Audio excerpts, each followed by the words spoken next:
Welcome, lords and ladies, puppets and people, animals and insects. Welcome to Shakespuppet Theatre, where the bard is always in style. I'm Shakespuppet, and today, Why do you always say that? Say what? Animals and insects. Animals and insects have just as much right to learn about Shakespeare as anyone. The bard is for everyone. Okay. Shakespuppet, I mean Shakespeare, is for everyone. Animals and insects have just as much right to learn Shakespeare as anyone. So what are we studying today? Well, I was trying to say that when you interrupted. Sorry. Please proceed. Welcome, lords and ladies, puppets and people, Animals and insects. Animals and insects. Welcome to Shakespuppet Theatre, where the bard is always in style. I'm your host, Shakespuppet, and today we are studying Macbeth, Act 4, Scene 1. Our cast today is Paris Penguinian as First Witch, Bianca Hopalong as Second Witch, Sparkles the Unicorn as Third Witch, and Chickadee as Hecate. Analysis of the scene will be provided by Bianca Hopalong and Dragomir the Dragon. Thank you for that marvelous introduction, Shakespuppet. Before we get started, a quick warning to our viewers. The scene we're studying today is Macbeth Act 4, Scene 1, featuring 3 witches brewing a noxious potion. Some of the language and themes may not be suitable for young viewers. Now, let's set the scene. It's a dark and stormy night. 3 witches gather around a bubbling cauldron. Thrice the brinded cat hath mewed. Thrice and once the hedge pig whined. Harp your cries, 'tis time. Round about the cauldron go, in the poisoned entrails throw. Toad that under cold stone days and nights has 31. Sweltered venom sleeping got, boil thou first in the charmed pot. Double, toil and trouble, fire burn and cauldron bubble. Fillet of a finny snake, in the cauldron boil and bake. Eye of newt and tongue of frog, wool of bat and tongue of dog. Adder's fork and blind worm's sting, lizard's leg and owlet's wing. For a charm of powerful trouble, like a hell broth boil and bubble. Double, toil and trouble, fire burn and cauldron bubble. Scale of dragon, tooth of wolf, witch's mummy, maw and gulf. Of the ravened salt sea shark, root of hemlock, digged i' the dark.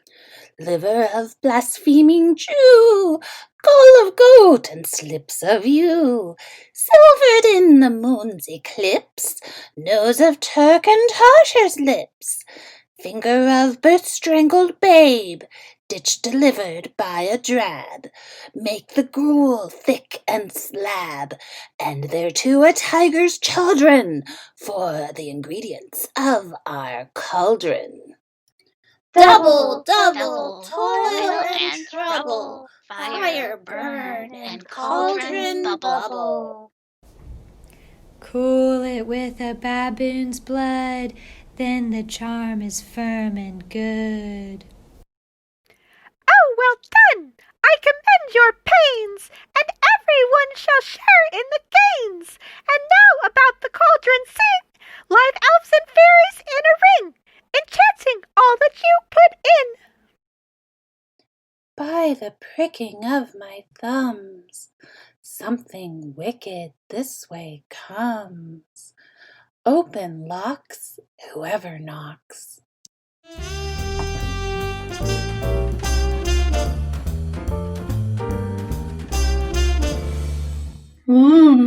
Ooh, that was scary. That was gross. Who cooks snakes and bats? Give me glitter grass any day. Glitter grass. The witches in Macbeth are meant to be gross and the epitome of wicked. So Shakespeare votes them to use gross and terrible things in their cauldron. That's right. And the witches speak in code, so some of the things aren't what they seem, or are items that were viewed as bad by English people in the Middle Ages. Let's break it down and see what the witches said and what actually went into that cauldron. Thrice the brinded cat hath mewed, thrice and once the hedge pig whined. Harpier cries, "'Tis time, 'tis time!"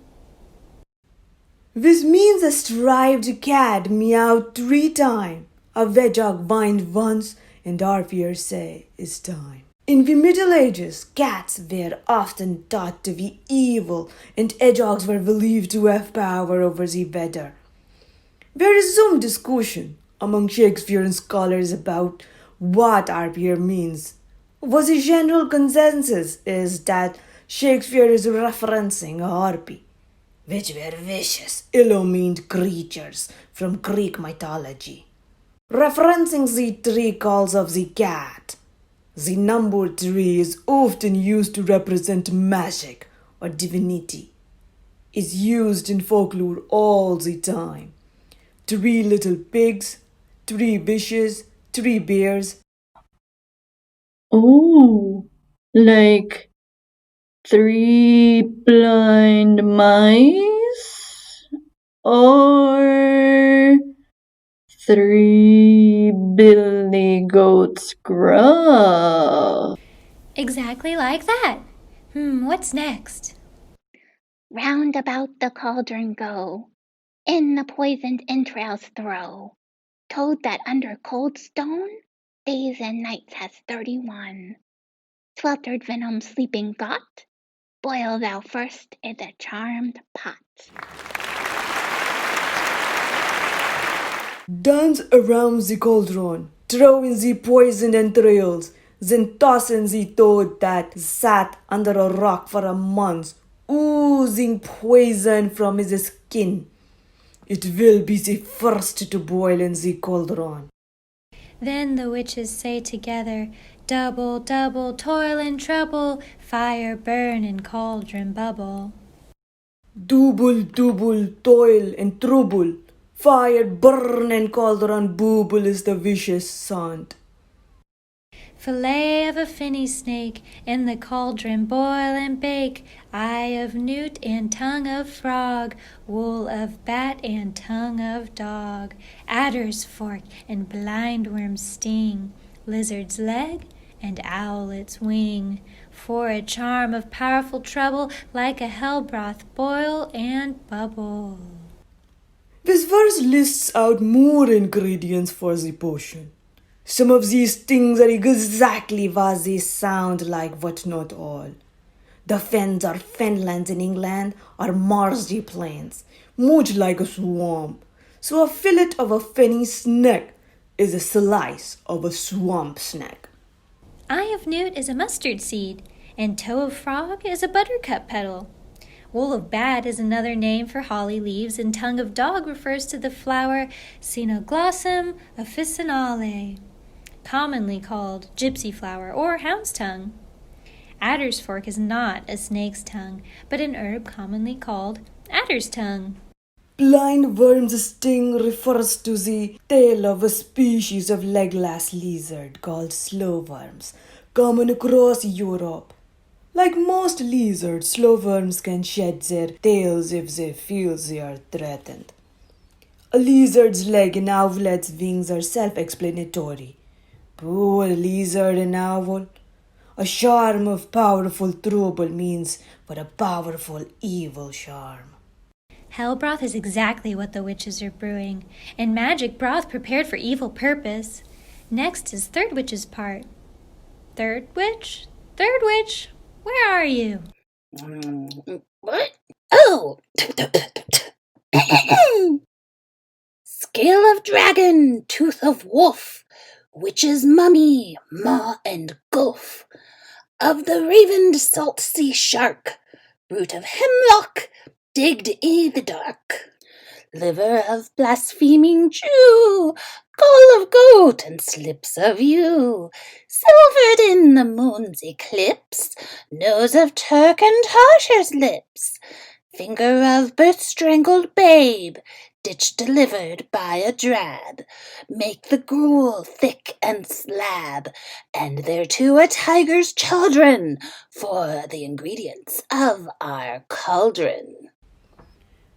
This verse continues to list ingredients that the witches are adding to the cauldron. A dragon scale.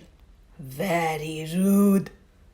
A wolf tooth, a piece of mummified fish, a shark's gullet and stomach. Hemlock root dug up at night. The liver of a Jewish person. Wait, what?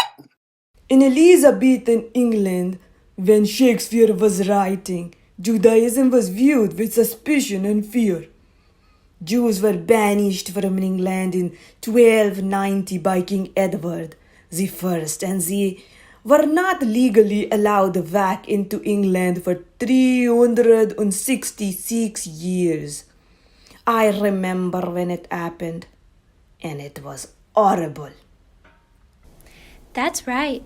When Shakespeare was writing his plays and poems, Judaism was outlawed, and there were tons of horrible rumors and lies about Jewish practices spread about.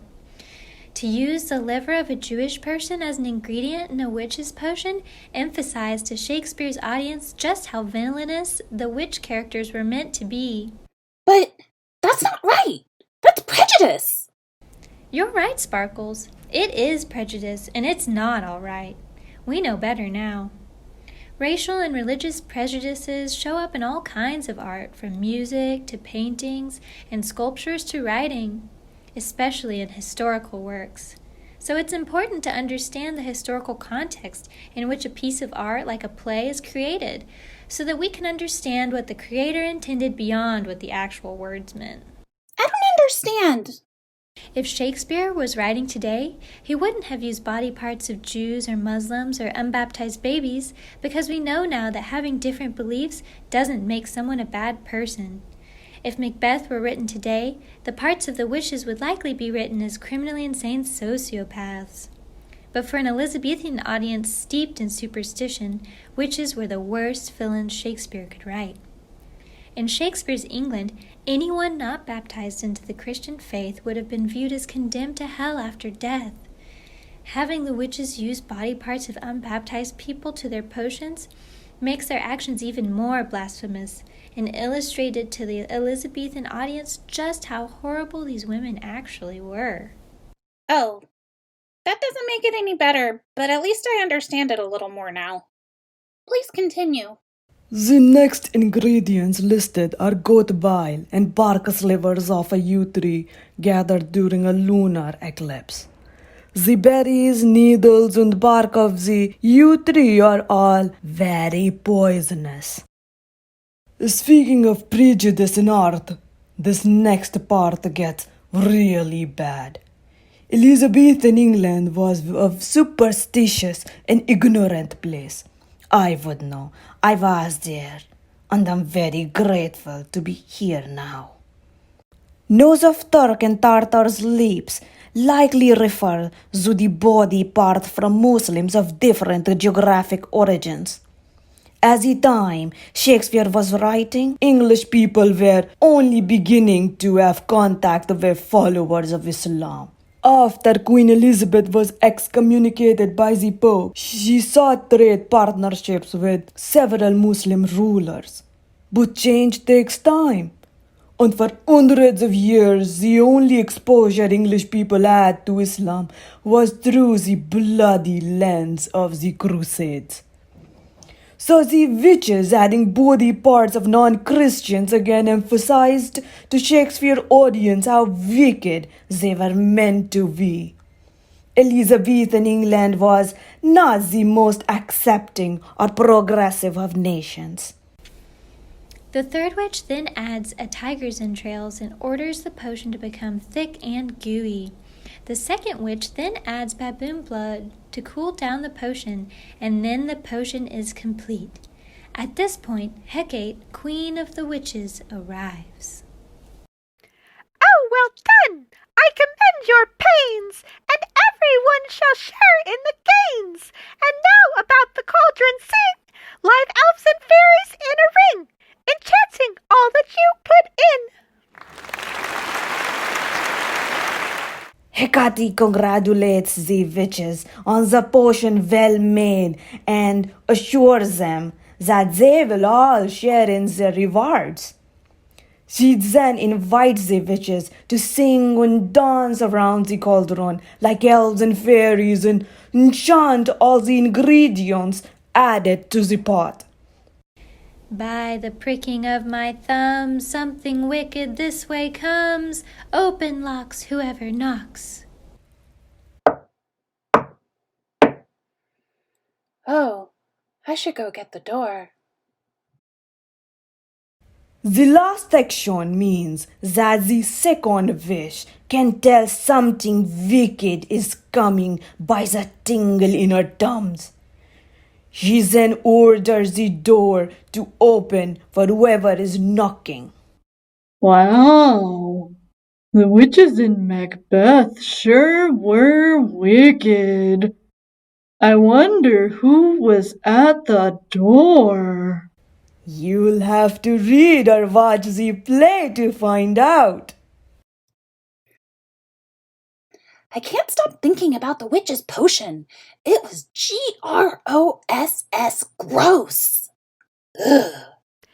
So gross! You know, I bet real witches aren't like that at all. At least I bet most of them aren't. I wouldn't be too sure of that, dearie.